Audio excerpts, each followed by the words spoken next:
ధూళినైన నన్ను దూతగా నిలిపావు, ఎన్నికలేని నన్ను ఏలికగా చేశావు. ధూళినైన నన్ను దూతగా నిలిపావు, ఎన్నికలేని నన్ను ఏలికగా చేశావు. భూమి విరిగి ఫలమిచ్చెను, మేఘమిరిగి వర్షమొచ్చెను, రొట్టె విరిగి వృద్ధి చెందెను, నన్ను విరిచి వాడుకోమయ్యా.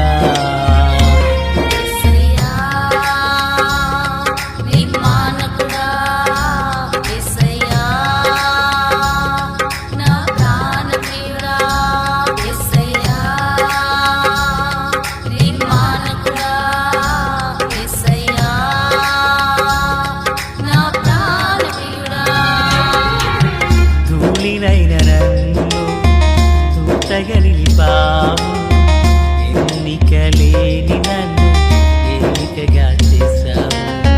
ధూళినైన నన్ను దూతగా నిలిపావు, ఎన్నికలేని నన్ను ఏలికగా చేశావు.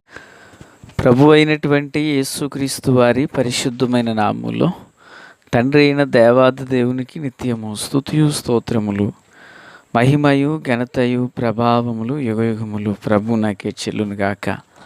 ప్రియులారా, బాగున్నారు కదూ? దేవుని మహాకృపను బట్టి మరొకసారి మనం ఇలాగా వేదవాక్యాన్ని ధ్యానించే కృప మహాదేవుడు మనకు అనుగ్రహించున్నారు.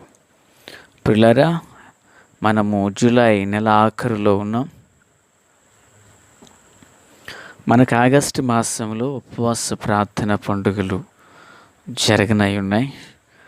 ప్రార్థిద్దాం, దేవుడు మంచి వాతావరణాన్ని అనుకూలతను ప్రభు అనుగ్రహించులాగున. అలాగుననే నేటి దినాన వాక్య ధ్యానం కొరకైన భాగము ద్వితీయోపదేశకాండం 27వ అధ్యాయము 14వ వచనము మొదలుకొని 26 వరకున చివరి మాటలు. 26వ వచనం: ఈ విధికి సంబంధించిన వాక్యములను గైకొనకపోవుట వలన వాటిని స్థిరపరచని వాడు శాపగ్రస్తుడని చెప్పగా ప్రజలందరూ ఆమేన్ అనవలెను. ప్రార్థన. తండ్రి దేవా, స్తోత్రాలు. వాక్యం చేత మాతో మాట్లాడండి. ఎందరైతే ఈ మాటలను వింటున్నారో వారిని దర్శించండి తండ్రి. భూమిని వెలుగు తాకినట్లుగా ప్రతి ఒక్కరిని మీరు దర్శించమని ప్రార్థిస్తున్నాం. మీ దివ్యమైన కృప, కాపుదల, కనికరములు విస్తరింపచేసి మీ ఆలోచన చొప్పునయు నడిపించమని ప్రార్థిస్తున్నాం. దీవెనకరంగా మలచమని యేసునామమున ప్రార్థించిన మనవులన్నీ పొందియున్నామని నమ్ముచున్నాము మా పరమ తండ్రి, ఆమేన్. ప్రియులారా, బాగున్నారు కదూ? నిన్నటి దినాన మనము గెరిజిము, అలాగునే ఏబాలు, అవి వేటిని సూచిస్తున్నాయో, ఏ పర్వతం మీద దీవెన వచనాలు పలకాలో, ఏ పర్వతం మీద శాపవచనాలు పలకబడ్డాయో వాక్యపు వెలుగులో మనము విన్నాం. అయితే ఈరోజు మరి ఆ పర్వతాల మీద పలకబడినటువంటి మాటలకు ప్రజల యొక్క స్పందన ఏమై ఉండాలి అనే విషయాన్ని గురించి వింటూ, వాక్యాన్ని గై కొనకపోతే, వాక్యాన్ని అనుసరింపకపోతే ఆ వ్యక్తిగత జీవితం ఎలా ఉండబోతుందో అనేది ఒక హెచ్చరిక, మేలుకొలుపు ఈ భాగాల్లో మనం చూడవచ్చు.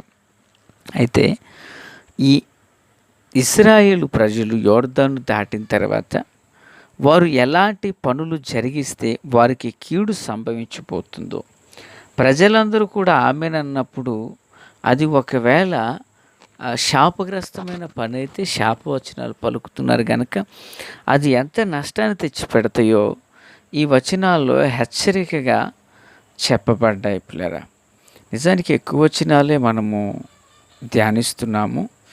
లేవీలు ఇలాగంటున్నారట. ఏమని చూడండి, 14వ వచనం: అప్పుడు లేవీలు యెహోవాకు హేయముగా చీల్చి ఆ చేతులతో మలచిన విగ్రహమునే గాని పోత విగ్రహమునే గాని చేసి చాటును నుంచి వాడు శాపగ్రస్తుడని ఎలుగెత్తి ఇశ్రాయేలు అందరితో చెప్పగా ఆమేన్ అనాలి అంటారు. విగ్రహాలు తయారు చేస్తే అది అది శాపం అంట. తండ్రినైనను తల్లినైనను నిర్లక్ష్యం చేస్తే అది శాపం అవుతుందంట. 2. ఇక 3వది పిల్లరా, పొరుగువాని సరిహద్దు రాయిని తీసివేస్తే అది శాపమట. పొరుగువాని సరిహద్దు రాయి, అది స్థలమా పొలమా ఏదైనా, ఆ సరిహద్దు రాయి తీస్తే అది శాపం. గ్రుడ్డివాడిని త్రోవ తప్పించేవానికి శాపం. పరదేశికే కానీ, తండ్రి లేనివికే కానీ, విధవరాలికే కానీ అన్యాయంగా తీర్పు తీరిస్తే అది శాపం. న్యాయమూర్తులు ఎంత జాగ్రత్త పడాలో చూడండి. తన తండ్రి భార్యతో శయనించేవాడికి శాపం, జంతువుతో శయనించేవాడికి శాపం. తన సహోదరుడు అనగా తన తండ్రి కుమార్తెతో కానీ తల్లి కుమార్తెతో కానీ శయనించేవాడికి శాపం, అత్తతో శయనించేవాడికి శాపం. లేదా చాటున పొరుగువాడిని కొట్టువాడికి శాపం. నిర్దోషికి ప్రాణహాని చేయుటకై లంచం పుచ్చుకోవడం కూడా శాపమే. లేదా ఇన్ని విషయాలు చెప్పారు కదండి. చివరి మాటను మనం ధ్యానం చేయబోతున్నాం. 26 వచనం ఏమనుంది? ఈ విధికి సంబంధించిన వాక్యములను గైకొనకపోవుట వలన వాటిని స్థిరపరచనటువంటి వాడు కూడా ఏం పొందబోతున్నాడు? శాపం పొందుతున్నాడట. అంటే ఈ విధమైనటువంటి వాక్యములను ఒక మనుషుడు గైకొనకపోవుట వలన అని చెప్పబడింది. గైకొనకపోవటం అంటే వాక్యాన్ని గైకొనటం వలన ఏమవుతున్నాడు? దీవించబడుతున్నాడు.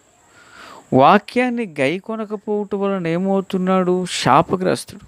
అంటే వాక్యాన్ని గైకొనడం అంటే అర్థం ఏంటంటే ఆ రాయబడిన మాటలను స్థిరపరచుచున్నాడని అర్థం.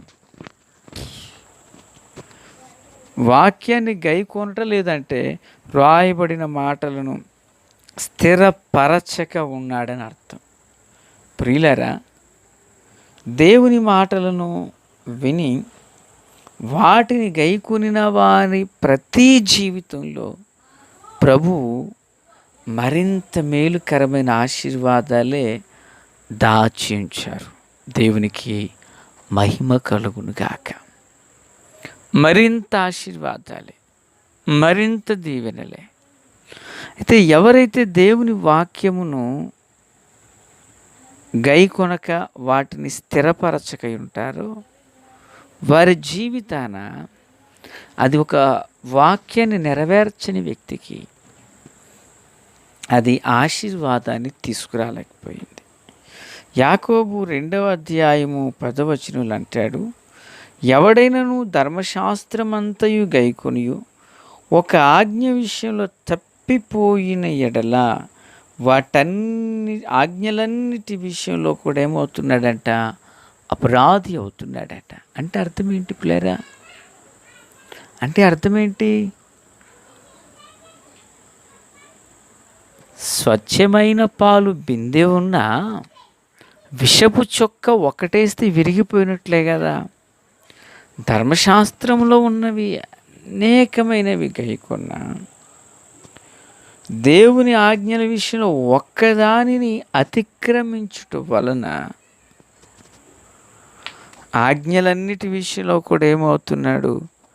అపరాధిగా ఎంచబడుతున్నాడు కదా అనేదే ఈయన యొక్క భావమై ఉంది. కనుక దేవుని పిల్లరా, దేవుని బిడ్డలుగా మన జీవితంలో ఆదాము అవ్వలను గుర్తు చేసుకుంటే వారు అనేక విషయాలను వారు పాటిస్తూనే ఉన్నారు, క్రమముగానే ఉన్నారు. ఒకే ఒక్క విషయంలో వారు తప్పినట్లుగా మనం చూస్తాం. అంటే ఏం తప్పిపోయారంటే వాళ్ళు తినకూడదు అని చెప్పబడిన ఒక పండును తిన్నారు. మిగిలినవన్నీ బాగానే ఉన్నాయి, మిగిలిన విషయాల్లో వారు బాగుగానే ఉన్నారు. అయితే ఆ ఒక్క విషయం ఏం చేసిందంటే చేసినవన్నిటినీ కొట్టివేయనంతగా చేసింది. కనుక ఆత్మీయులారా, దేవుని పిల్లలుగా మన జీవితంలో వాక్యాన్ని గైకొని, నేను ఒక దైవజనుడను, నేను వాక్యాన్ని గైకొనాలి, వాక్యాన్ని అనుసరించి నడవాలి. నేను ఎప్పుడైతే అనుసరించి నడిచానో ఆ వాక్యము నా యందు స్థిరముగా ఉన్నదని అర్థం. ఒకవేళ దేవుని వాక్యము నా యందు నెరవేర్చబడకపోతే అది నాకేమాత్రమును ప్రయోజనకరము కాకుండా ఉంటుంది.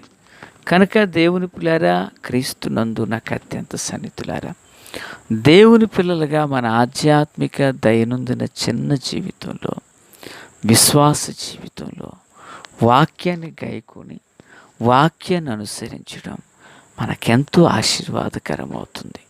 వాక్యము ఆదియందు వాక్యము ఉండెను, వాక్యము దేవుని యొద్ద ఉండెను, వాక్యమే దేవుడై ఉండెను, ఆ వాక్యము శరీరధారి అయి కృపాసత్య సంపూర్ణునిగా మన మధ్యలో నివసించెను. కనుక ప్రియులారా, ఆ వాక్యమై ఉన్న యేసు ప్రభుని మనం అనుసరిందాం, యేసు మాటలను అంగీకరిందాం. ప్రభువు కృప అందరికీ తోడయుండును గాక. తండ్రి దేవా స్తోత్రం. వాక్యమందరి హృదయాల్లో ఫలభరితం చేయండి. దీవెన ఆశీర్వాదాన్ని దయచేయండి. సియోనులో నుండి మీ కృపాహస్తం తోడయుండును గాక. మేలు చేత నడిపించండి. వాక్కులను మా అందరి హృదయాల్లో బలపరచండి. యేసయ్య నామమున ఆమేన్. Praise the lord.